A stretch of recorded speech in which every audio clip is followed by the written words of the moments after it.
However, one of the differences that there are two major ones that I deal with every day in Egypt.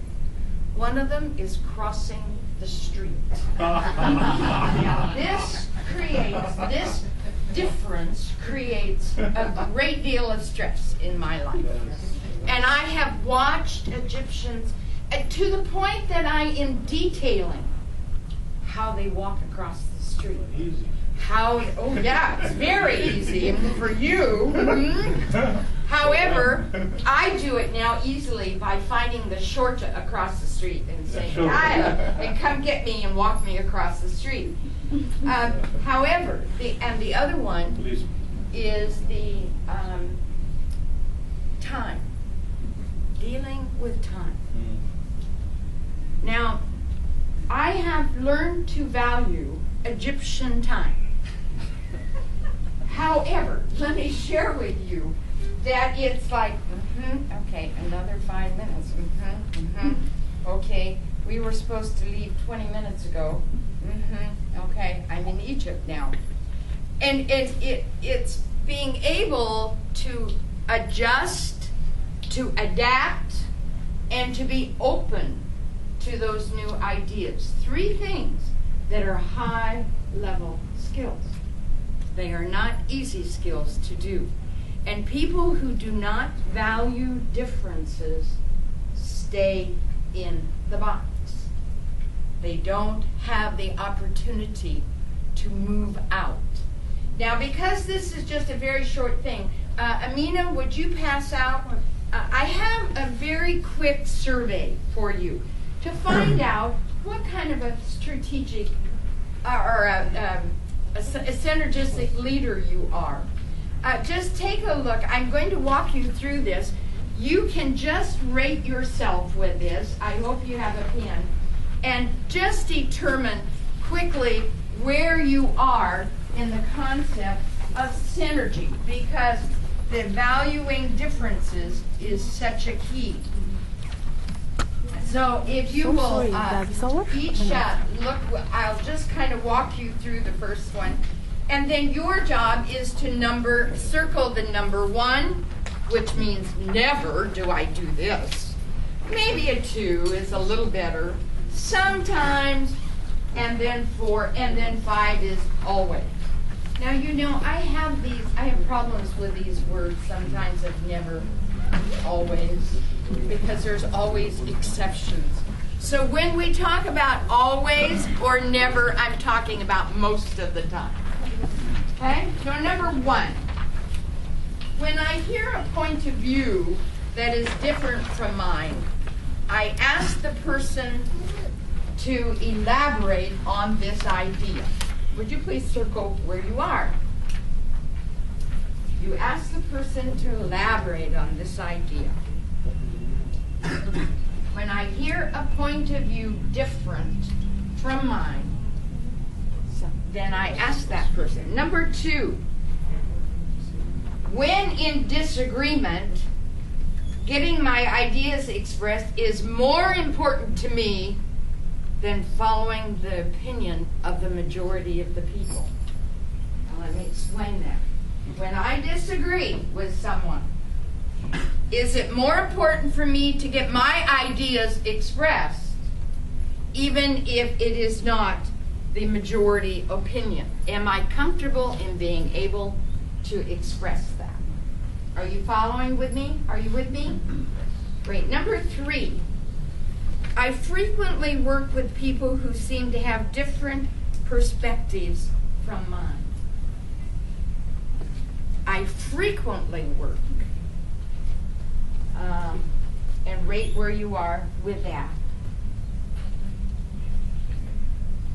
Number 4, I try to use the knowledge and skills of others to better accomplish tasks.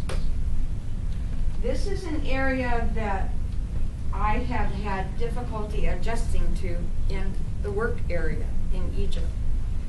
Most of my experience has been Bokra, Dr. Zakia, or Inshallah, or Malish. Those 3 things are what I have heard on occasion. So try to use the knowledge of others. 5, I have found it useful to have teams composed of people with different backgrounds.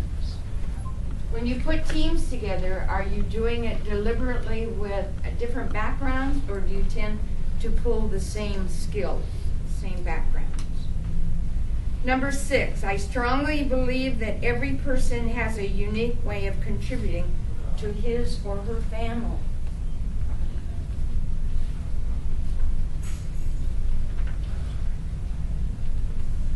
Number 7, I actively seek to learn from others.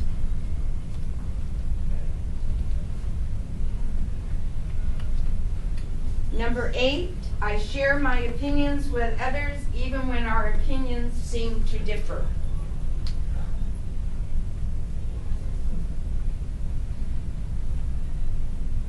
Number 9, when working on a project, I seek out different ideas and opinions.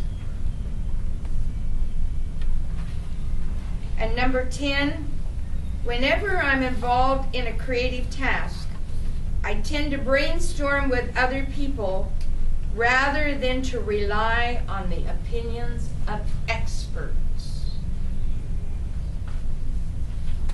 Okay, now count up your score, and the scale is at the bottom. Find out where you are as a synergistic leader. Take a minute.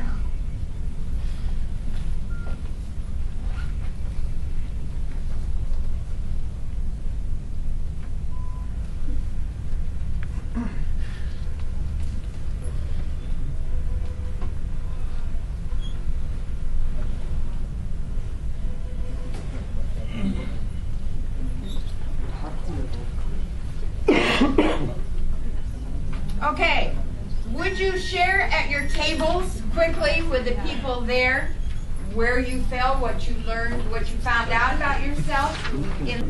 One of the key aspects about synergizing is being able to be open to ideas of others. You know, the key to all of it is communication. The objective that I was trying to meet, and it's been brought to my attention that they didn't know what my objective was to help people bring together a key word, synergizing and synergy, for this organization. That we want to be better synergizers. We want to be able to lead our businesses in a stronger synergizing way. And to do that, you have to be aware of several things. So I hope that I was able to clarify that for you a little more.